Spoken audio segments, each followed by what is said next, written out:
So hi, Michael. Welcome to the pod. It's great to have you here. Hey, George, thank you very much for having me. Yeah, how are you doing? Yeah, all good, all good. Thank you. Very excited for today, and big thank you for the invite. Pleasure. Absolutely. So let's kick it off. Why don't you tell me a bit about yourself and what you do? Yeah, for sure. So, hi everyone. For those who don't know me, which will be most people listening to this, I'm sure. I'm Michael. I, from a professional standpoint, run an initiative called theInterna. It's a business that helps connect startups and interns currently across Europe, and then hopefully with the idea and goal to go larger than that. Previously to that, which was I was in consulting, which is where you and I met. So took a lot of the learnings from that and trying to implement some of those in what I'm doing today. So it's been a bit of a journey. So yeah, looking forward to see where that takes us. Definitely. And the internship, it sounds super exciting, and we'll definitely dive straight into it going on. So how did you come to start the business? Like, tell me a bit about it and where the idea came from. So interestingly, it was it happened sort of quite a while ago when I was a student at uni. Studied languages as part of my degree, which was a really cool experience, and would encourage lots of people to go into that if that's what you're interested in. And what that meant is that you had a year abroad, and so that year abroad was something that you would sort of gear up towards as you in your sort of first and in particular your second year. So you could do one of three things usually. So you could either study, or you still can either study, you can teach English, or you can find a work placement. I was fortunate enough to have the opportunity to go to both France and Italy during that year, and thought it would be quite a simple task to find an internship or a work placement. And so looked on my university jobs board that was there, and there were a few things that interested me, started sending off applications, things like that. And ultimately started to get quite a lot of rejections, a lot of no replies as well. And was thinking, right, okay, this is going to be a bit tricky. And so I still was pretty adamant that I did want to study. So I managed to find one in Paris and was doing that. And so whilst I was in Paris, I was then scrolling around thinking, right, how can I get something in Italy? And I ultimately was then going on to, I initially used AngelList, and I filtered for all the startups I could in Italy, in certain regions that I was interested in, got the names down of them, and then just started cold emailing, loads of cold emails going out, as well as then picking up the phone and calling. And I must have made over 150 like cold calls and emails just to try and get an internship. It is quite demoralizing, right? As you're sort of going through that. And thankfully, one person then picked up, who was in Rome, and was like, yeah, we could potentially use an intern. Little did I know at the time, he was sort of 22 in his bedroom working on something. I was 21, and I'd actually not even seen him. We spoke on Skype, no video on, so didn't know what he looked like. A guy called Federico. So I went out there, and on that first day, sort of met him at a coffee shop, and sort of we realized like how close you were in age, and he'd actually just rented out some office space because I was joining. So he'd only been in there a week. And so it was interesting. I was under the impression that I was going to a company that was, yes, a startup, but larger as such. And once we sort of got in there, we didn't even have Wi-Fi in the room. It was literally 2 desks, 4 chairs, no Wi-Fi. We had to keep going down to Vodafone to keep buying more of their 5G. It was ridiculous. But the aim of it was to try and help. Initially, it was a platform to try and find your co-founder. And interestingly, that was one of the first sort of pivots I saw in a business, because in sort of the first few days I started, a lot of the customer feedback that he'd been getting was, really like the platform.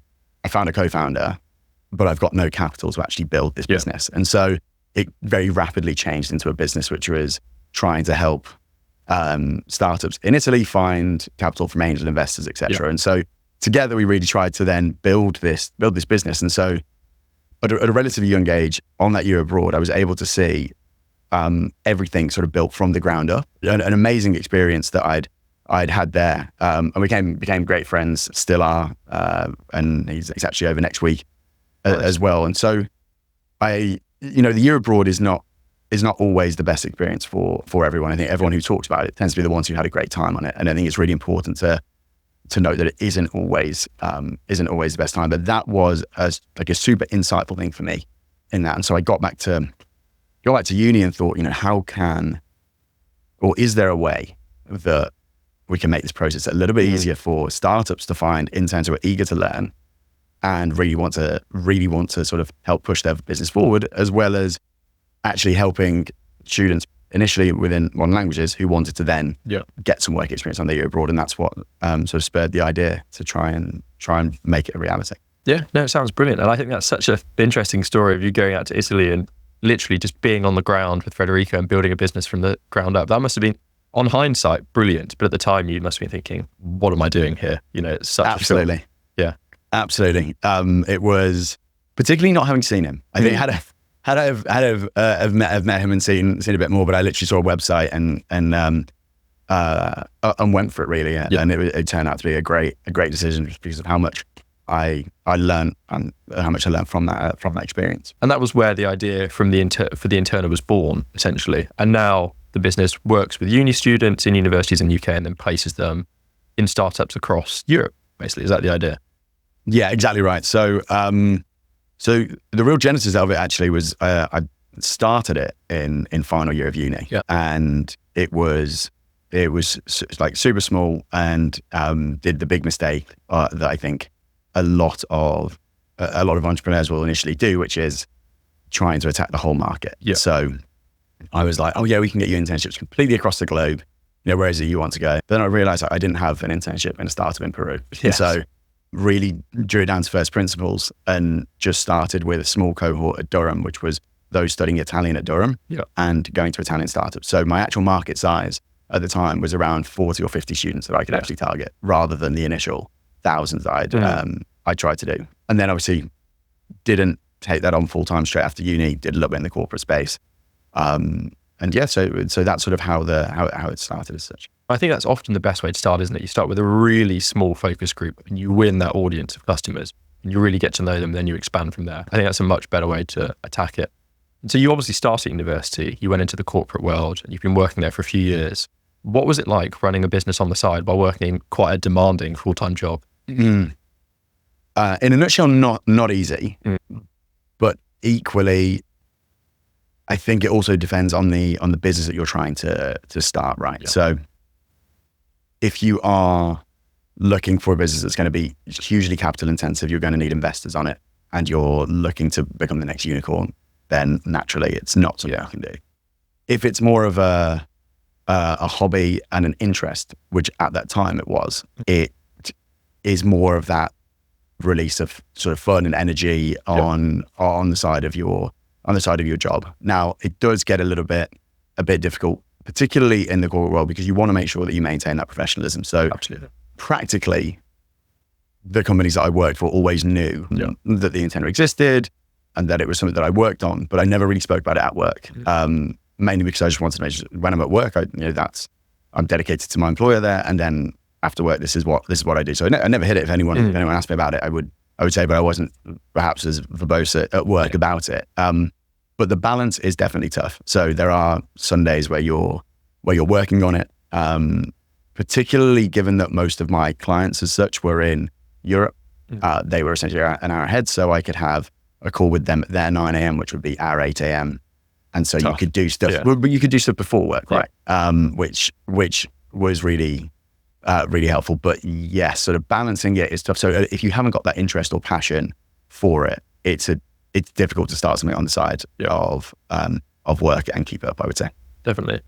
And so you've recently gone full time with the business. You've left the corporate world and you're full time on the Interna. What's that transition been like? Has it been what you expected it to be? I'm not sure what I expected, if I'm honest with you, when I was leaving. I think when you are leaving to go full time on it, there's a huge amount of excitement from you and also from others as well, which is great. But quickly that excitement is tapered. I still remember that sort of first day waking up being like, right, no one's telling me what I need to do here, but I know that I need to do things to push this forward. What definitely helped was building something up on the side. So starting to get your first clients, starting to already unpick a lot of the problems that you were sort of seeing coming down the line, having your website already set up and any behind the scenes platform working. So there was something working there. So it meant that rather than one day to the next, jumping into something that is totally new, I would say is, you've got that comfort and it's easier to know what to do with your day. On the other hand, I would definitely say that what you don't feel are those early quick wins. So for example, even just getting up a site and a few pages in a landing page in the initial stage, like, awesome, I've got a domain. I've now got a website up, or indeed I've got someone's replied to my email. They might be interested. When you first start, you get that real buzz. And so obviously transitioning, but because I built it up a little bit on the side, I didn't necessarily get those quick wins that I wanted. Obviously the business was more to try and, reluctant to use the word scale because it's still very, very small, but just try and take it to that next level. So I think in terms of my expectation of it, it was definitely exciting to be able to work on your own thing and read something that you're actually passionate about.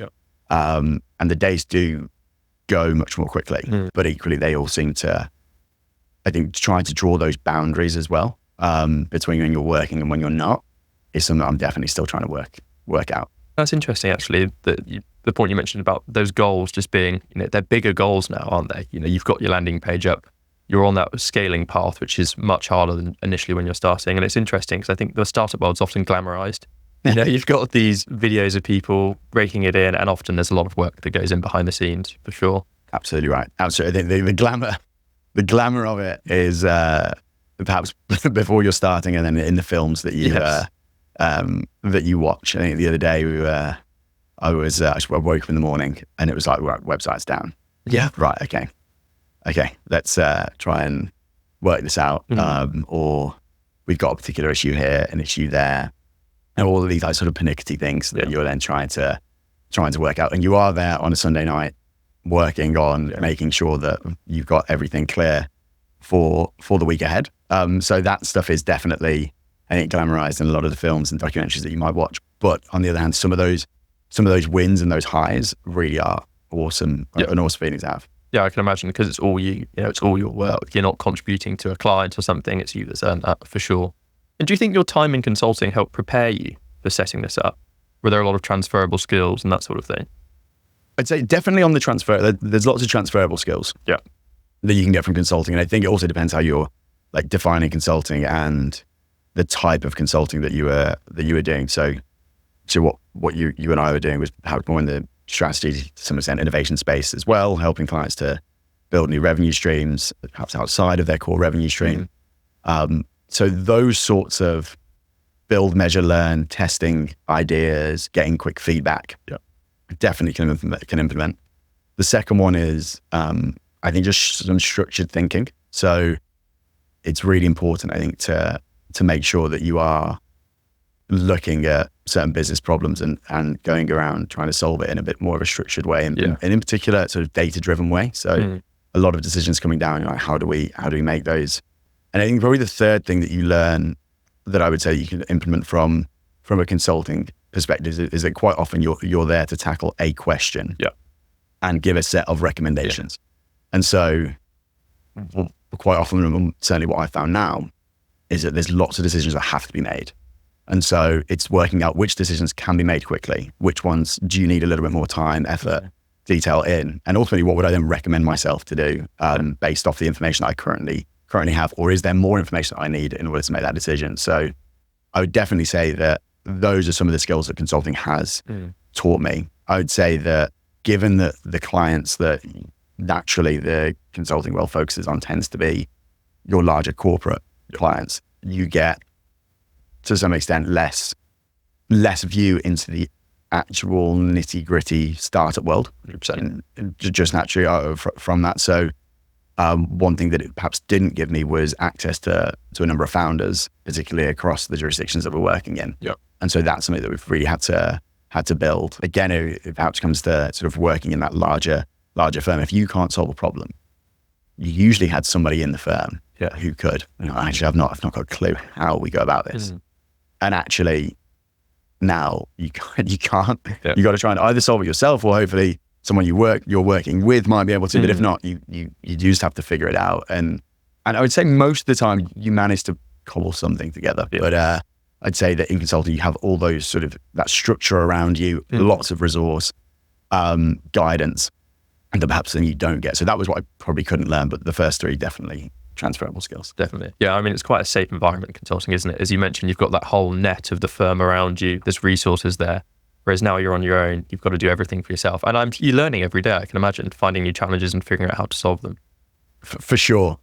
And it can be a challenging space. And I think some of the biggest challenges or things that I've really sort of learned going through this so far would definitely be around striking that right balance between working in your business and on your business, which was something I'd read a lot before and actually never really knew what it meant until sort of got into it. And it's really around like, are you doing your sort of day-to-day emails? So for us, it's like a lot of, are we matching the right student to the right opportunity? Are we getting more leads, getting more clients? Have we got the right marketing campaign? Are we on the right platforms? Are we at the right unis? That sort of stuff. All the way through to making sure that we're getting those emails out, those talks in the diary, have we prepared for them?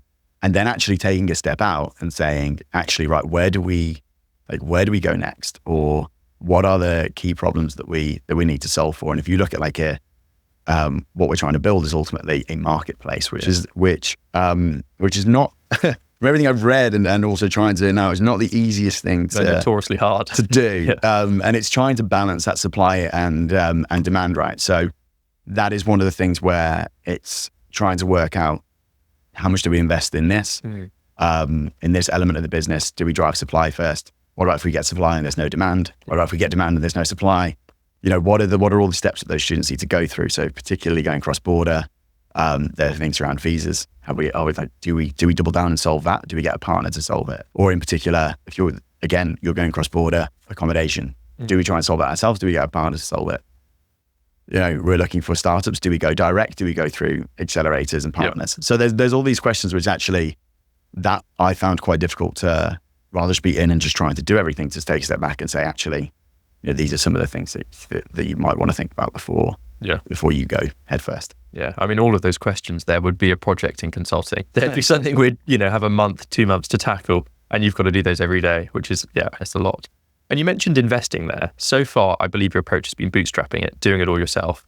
Talk me through why you've taken that approach and if funding is something you consider in future. And it's a good question. It's one that I've had a number of times, and I think it's come down to a couple of things. So one of the reasons that it took me so long to make the jump was because I've obviously tried to run it with the revenue that the business has built. And so in order to do that, we needed to build enough on the side such that I could then make the jump. I think had I taken on investment, I would have gone earlier into doing it. But I guess it comes down to the type of business that I would like to build.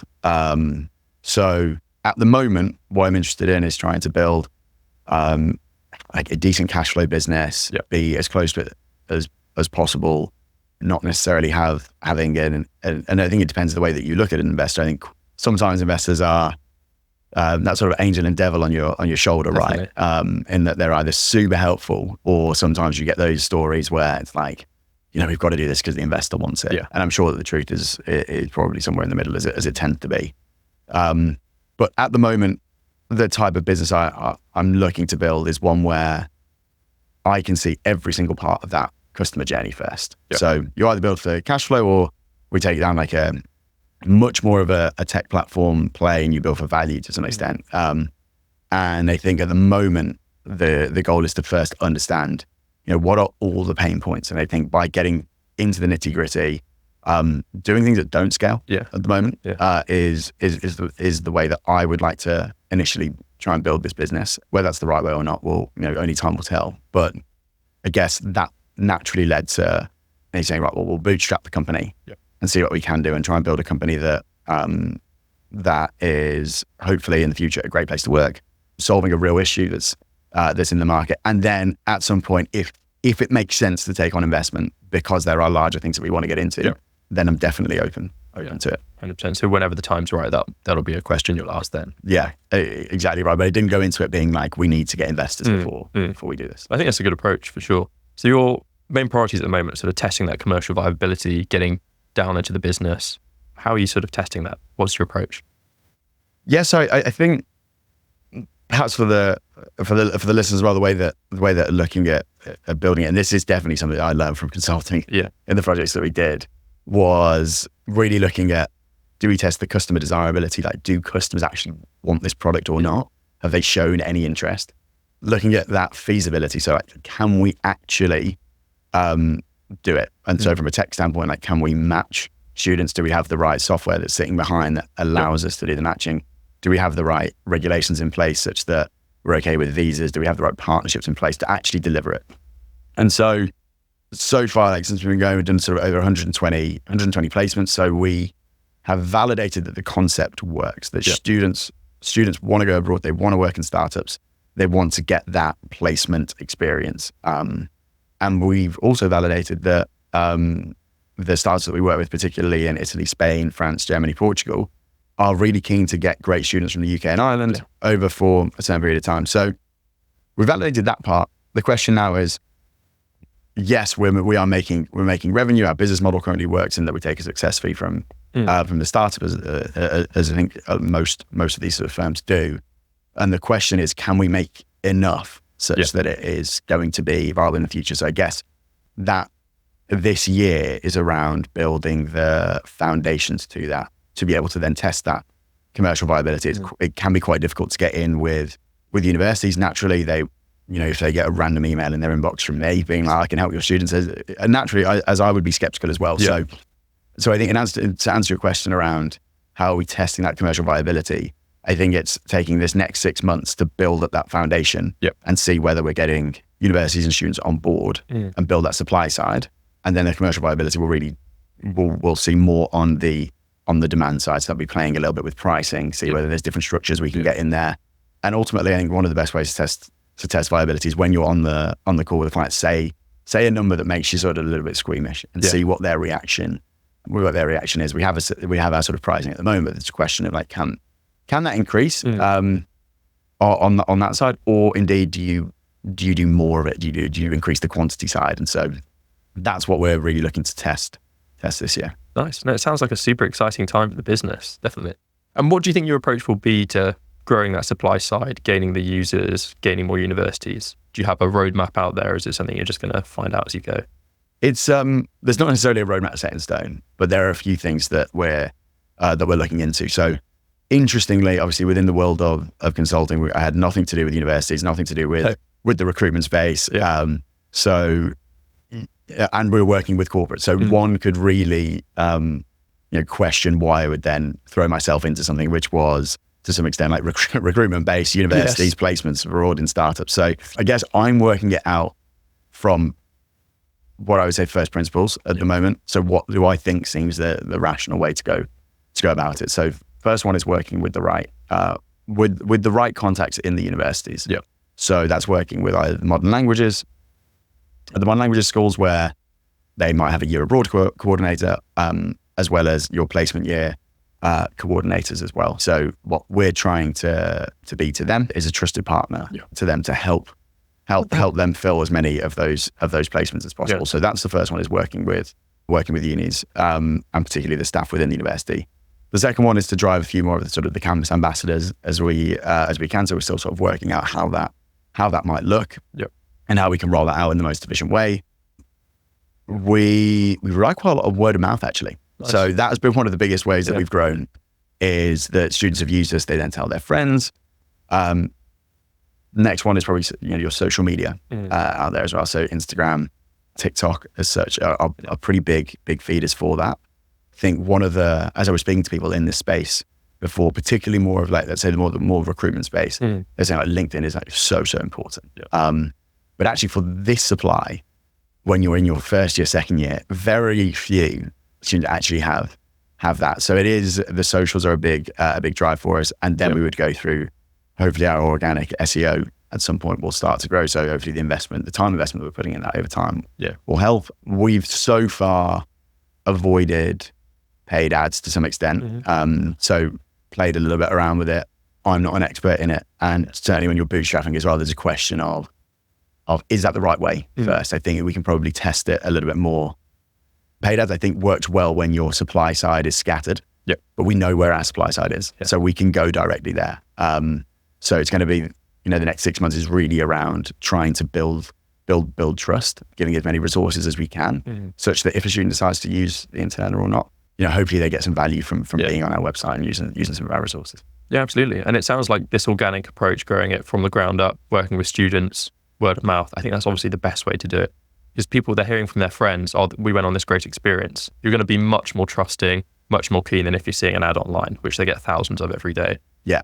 That's the goal, right? And I think it is this particular business. It's not to a large extent, it's a simple business, right? But it lives and dies on the trust that you've got from every party within that marketplace, because there are those three core elements. You've got employers, the students, but then you've also got the universities as well. Yeah. And if you lose the trust of one of those three parties, then we're struggling.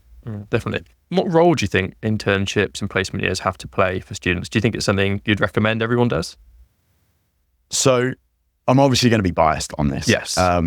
But I think that when you're getting to the end of university and you are going for the grad jobs of the world, etc., there's a massive question around what's the experience that you've got. And so I'll probably answer this question in two parts. So one, placements, and then two, again, I'm probably going to be biased, why I think they should be in smaller companies. Yeah. So on that first element around the placement year, is universities are a great place to gain knowledge, really understand the theory. But getting those practical skills whilst you're at university is a massive, massive benefit and value add. And a placement year is one of the only times in your life where you can do 2 jobs in 6 months and it not look like you're a job hopper or not those words that sort of go around, or it's like, oh, they only did 4 months there. It's one of the times where it's one of the only, or it is the only place where you know where you're finishing before you've even started. And so I would definitely recommend it, because you can say, actually, I can try this, and if I don't like it, brilliant, you've learned something. And if you do love it, then also great. And you get into your final year and you can see, I certainly picked up, and definitely speaking to, now I'm obviously much closer to the staff at unis as well. Yeah. And there's the difference that you see with a lot of students when they've had that year out. Doesn't necessarily need to be abroad, but in the working world. And then lots of what unis are looking at now is, how do we get more of our students then in employment within the first few years? That placement year is massive. Yeah. So that's the first part. And then I'd say the second one around why I think startups are a great place to do it is because, look, if you've got, let's say you're if you are in some of the typical cases that we have, you might be doing French and Spanish. Yeah. And you're going to Paris for 4 or 5 months, and then to Barcelona for 4 or 5 months as well. In a larger company, it is more difficult naturally, as you're getting there. You've got your onboarding that might take you around a month before you're sort of up to speed with things. You then get given naturally, as you would, a sort of a smaller task within a larger array of tasks to do. And yes, you get a brilliant name on your CV, but then at the end of that, you will have learned a lot and you'll have met a lot of people. So I don't want to put it down or discourage it in any way whatsoever. But I think that on the other hand, if you really want to get a little bit down and dirty with what you're learning, being in a startup, imagine you're going there every day, 4 or 5 months, within a week, you're already doing work that's valuable to the company. With a lot of startups we work with, you're literally seeing the founder every day, or the founders, and working closely with them. And so in that 4 or 5 months, your learning curve is like exponential. So I'd say yes, in answer to your question around, I think we do need more placements, because I think it helps give students that rounded education, which I think will give us a stronger workforce, particularly at the youth level. Yep. And I think will massively help to reduce youth unemployment. But then equally, I've got this knack towards startups and SMEs, because I do think in that shorter period of time, you are able to get that exposure to real hands-on learning of software tools, of anything that you're sort of building towards. You can own really small initiatives as well. that I do think a startup before that placement is a really, really cool endeavor. Yeah, 100%. I think it's that exposure you get is amazing. You're right immersed into the business. You're getting that, with the CEOs, the founders every day, which is fascinating. And we've mentioned all the benefits to the students. So I think what's also really interesting is the benefits to the startups. I had Ikram on the podcast a few weeks ago, who started a business, Teachify, which makes AI tools for teachers for learning plans. And he's had a number of interns from universities come and work with him. And it's, as a startup, you don't have the funds to hire people. And it's given him the tools to bring people on, get that. He used it for development. So they're able to get their site up, make improvements. And it's been an incredible tool for him. And then that enabled him to sort of scale and move forward a lot quicker than he would have done otherwise. I think, as we've said, there's a lot of benefits for both the students and the startups with the business. For sure. And so on that other side of the marketplace, certainly the demand side, because there are different business models that companies have taken in this space. So where we've really seen the value from a startup perspective is probably in a number of ways. So startups often, whether they're bootstrapped or even raising investment, they want cost-effective, great labor, right? Who doesn't? Yeah. And certainly that's where there's a massive view on trying to make sure that your costs are stable, but you're also driving that revenue side of the business. So from a startup perspective, that cost-effective but really high quality employees that you can get into the business is super important. We run a training program as well before the student actually starts. So equips them with a few skills across startup strategy, business development, digital marketing, stuff that we think is going to help them when they're there. So we're trying to increase both value for the student and the startup that they go to. But importantly, what we found is that it's having great interns come in. And obviously at a fraction of what you might have to pay your CMO, for example. So that's where we've found it. Number one is on that cost-effective one. Another one as well, which I can't take any credit for, a friend of mine who I was speaking to actually uncovered this point for me, was actually saying that if there's a role out there that you're not sure is a full-time role, so you're trying to build the business and you're saying, do we hire someone full-time in here? Actually getting an intern in there to see whether there's enough work to turn that into a full-time role is a really cool place to test it. So that's a particularly important one.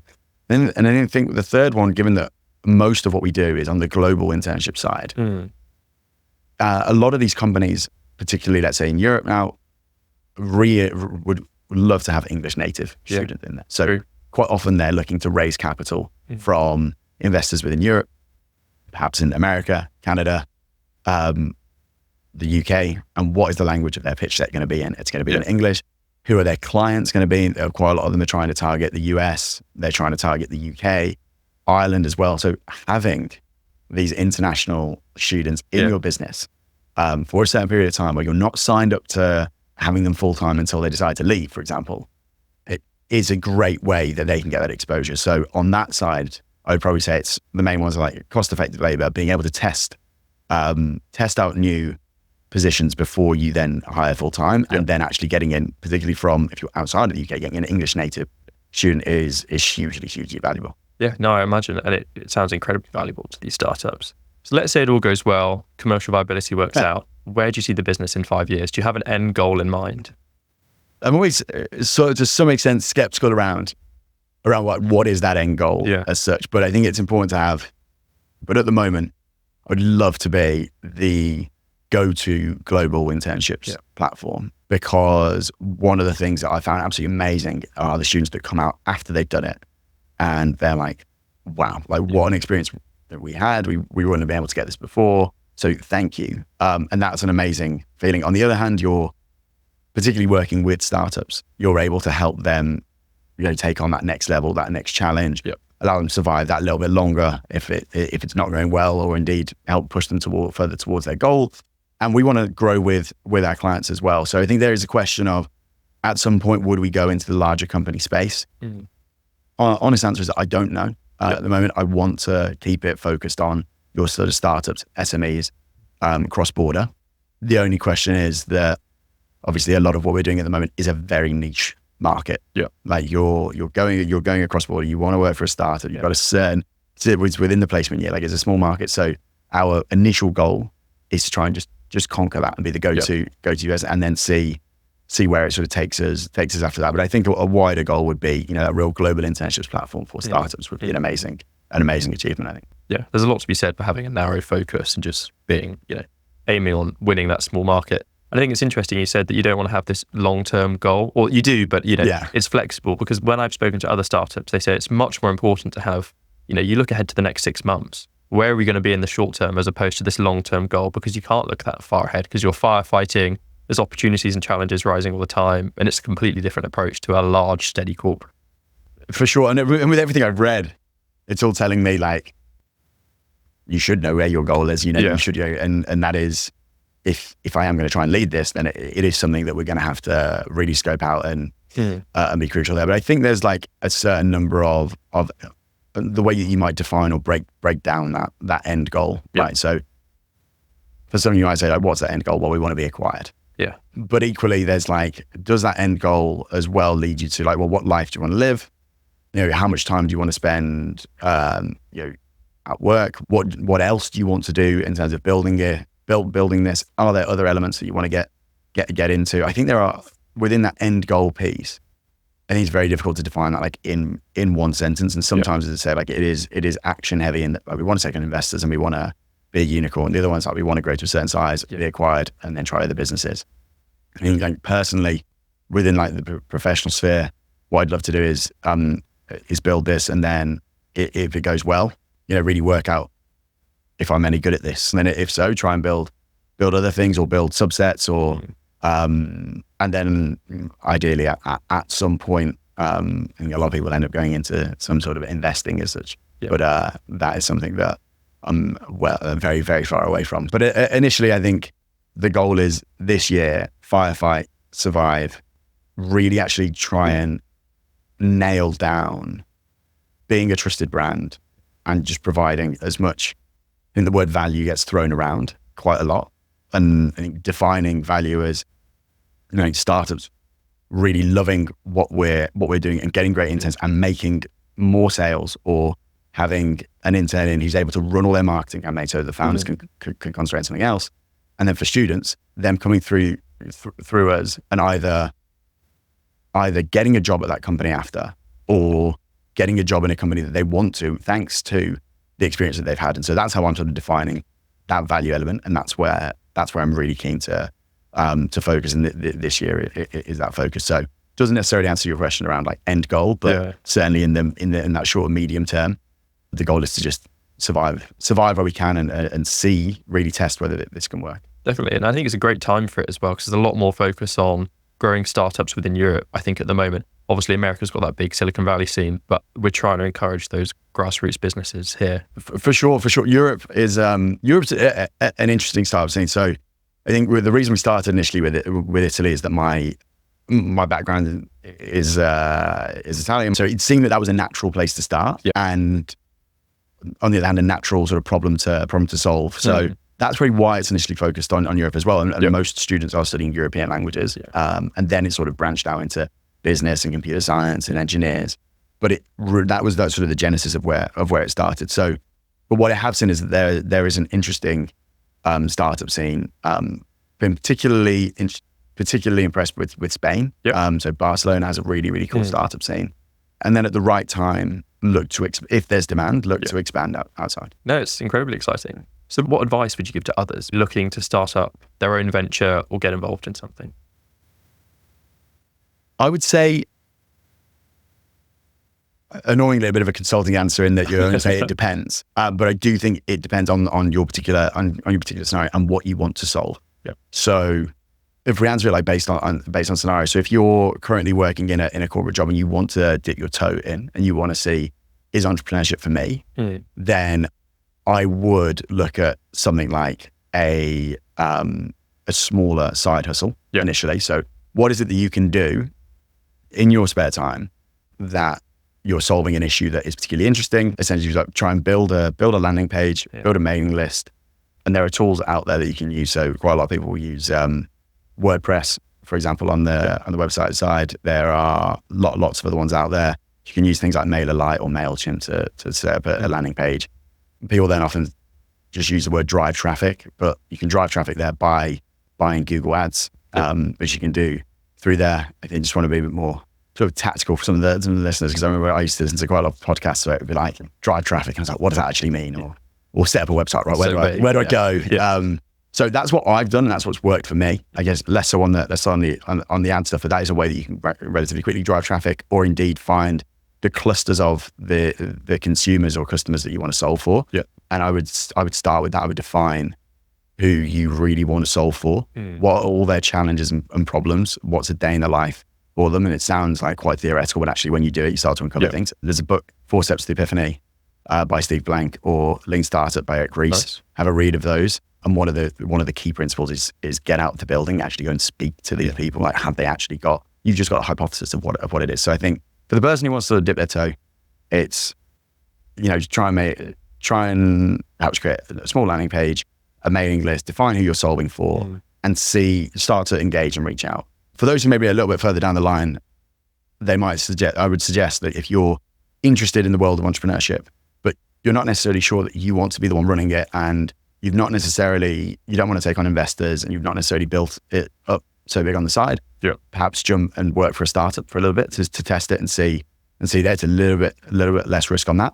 So the third one, where you're probably in my space, where it's like, actually, we've got a side hustle going, it's growing a little bit, and I want to dive full time into it, I say go for it. You can always go back. Yeah. And then probably the fourth scenario is around, I've got a killer idea.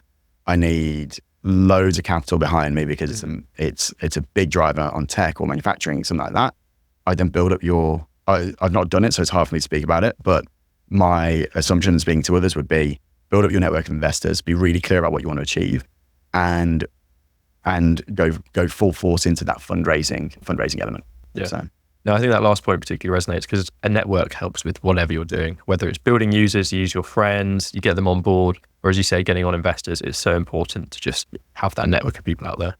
For sure. The intern is ultimately a network. Yeah. That's what it is. It's not, we can use the word platform, you can use the word tech enabled, tech driven, everything. It ultimately is connecting people. And so it's ultimately a network. And a network is hugely, hugely important. There is that phrase that goes around your network being your net worth, etc. Yeah. And I don't necessarily rely on phrases all the time, but I do think it's one that has a lot of impetus and a lot of validity and truth behind it. So building that network, and often you can, I would argue, just give as much as you can to your own network, and you'll get it back. It might not necessarily be from that same person; it will be from somewhere else. So I think the value of that networking, and annoyingly, certainly at a corporate level, it's given some negative connotations, right? But it's super, super important, and so many great businesses have been built on great networks. 100%. You get so many opportunities that you'd never realised would come. So Michael, it's been brilliant to talk to you today. I think it's been really interesting. I've loved hearing about the Interna and what you're doing there. Well, thank you for the opportunity. Yeah, pleasure. So if people want to hear more, get in touch, reach out and get involved with the Interna, how can they get in contact? Sure, yeah, would love to hear from you. So my email address is michael@theInterna.com. Send me an email. Would love to get some time in. Connect with me on LinkedIn. You can find us at www.theinterna.com, and follow us on Instagram and our socials as well. Brilliant. Thank you very much. Thank you.